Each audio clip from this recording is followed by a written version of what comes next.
क्या नहीं मिल पा रहा है मातृत्व का सुख या कोई ऐसी समस्या जो नहीं बता पा रहे किसी को? महिलाओं की हेल्थ से जुड़ी हर समस्या का जवाब देंगी डॉक्टर आशा शर्मा। हर शनिवार दोपहर 12:30 बजे हमारे कार्यक्रम आपकी डॉक्टर आपकी समस्याएं में। नमस्कार, मैं डॉक्टर आशा शर्मा हूँ। लास्ट टाइम मैंने आपको बताया था कि मैंने एक बड़ी हाई रिस्क प्रेगनेंसी जिसको कि फाइब्रॉइड था, ऑपरेशन करके आई थी उसी दिन, और वो माँ भी ठीक है, बच्चा भी ठीक है और कोई कॉम्प्लिकेशन नहीं हुई। लेकिन मैं चाहती हूँ कि आप लोग जानें कि एक्चुअली फाइब्रॉइड होता क्या है और क्यों डॉक्टर्स भी ऐसे केसेस में ये नहीं होते कि काम कर नहीं सकते, लेकिन डरे हुए होते हैं। बहुत केयरफुली चलना पड़ता है और प्रेगनेंसी में भी बहुत ख्याल रखना पड़ता है। फाइब्रॉइड जो है उसको डॉक्टरी भाषा में क्या कहते हैं, लियोमायोमा बोलते हैं, और जो आम भाषा है जो पेशेंट को समझाने के लिए जिनको कि फाइब्रॉइड समझना उनको कहते हैं रसौली हो गई। तो पेशेंट ये सुनते ही बहुत डर जाता है कि रसौली हो गई, अरे हमको रसौली है। ये रसौली जो है ये जो बच्चेदानी का ट्यूमर कहलाता है, और हमें सबसे ज़्यादा ये पता होना चाहिए कि ये ट्यूमर किसी भी स्टेज में हो सकता है। मतलब जब लड़की को पीरियड शुरू होता है उसके बाद से लेकर जब तक वो, चाहे वो 60 साल की हो, 70 ईयर्स हो, किसी भी स्टेज में ये रसौली हो सकती है। ये जो रसौली है, ये वैसे तो ट्यूमर के नाम से लोग डर जाते हैं कि कैंसर तो नहीं, पेशेंट आते हैं डरते हैं कैंसर तो नहीं हो गया, कैंसर नहीं हो। ये non cancerous, usually non cancerous होता है। मतलब इसमें कैंसर जितनी खतरनाक चीज़ें नहीं होती और बहुत धीरे धीरे धीरे धीरे बढ़ता है।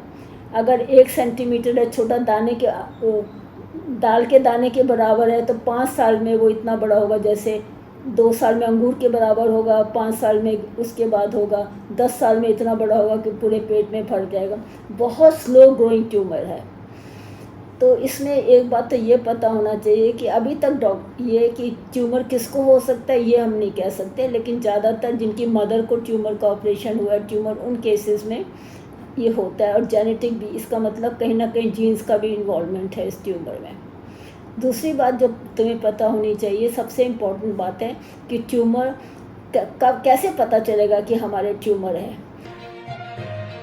नॉर्मली क्या होता है, शादी से पहले लोग, कोई भी माँ अपने लड़की का कोई अल्ट्रासाउंड नहीं करवाती, एक्सरे नहीं कराती। लेकिन आजकल क्योंकि शादियाँ लेट होती हैं, तो मेरी पर्सनल राय ये है कि हर लड़की एक बार अपना अल्ट्रासाउंड ज़रूर करवाए।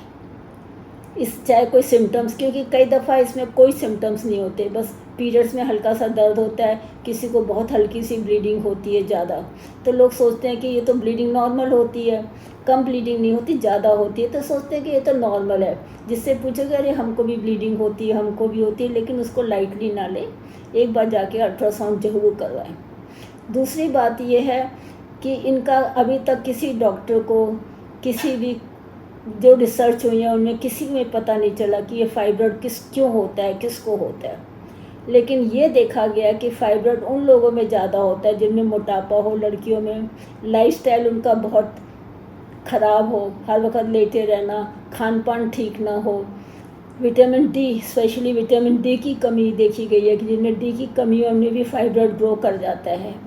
तो इसलिए कहते हैं कि फाइब्रॉइड का जो है अपना लाइफस्टाइल चेंज करना बहुत ज़रूरी है।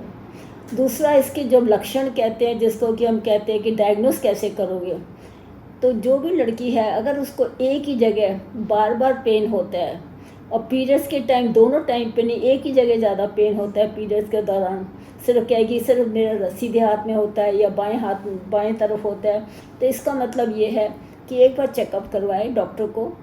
अगर तुम अनमैरिड हो, डॉक्टर अंदर से तो चेक करेगा नहीं, अल्ट्रासाउंड ही लिख के देगा।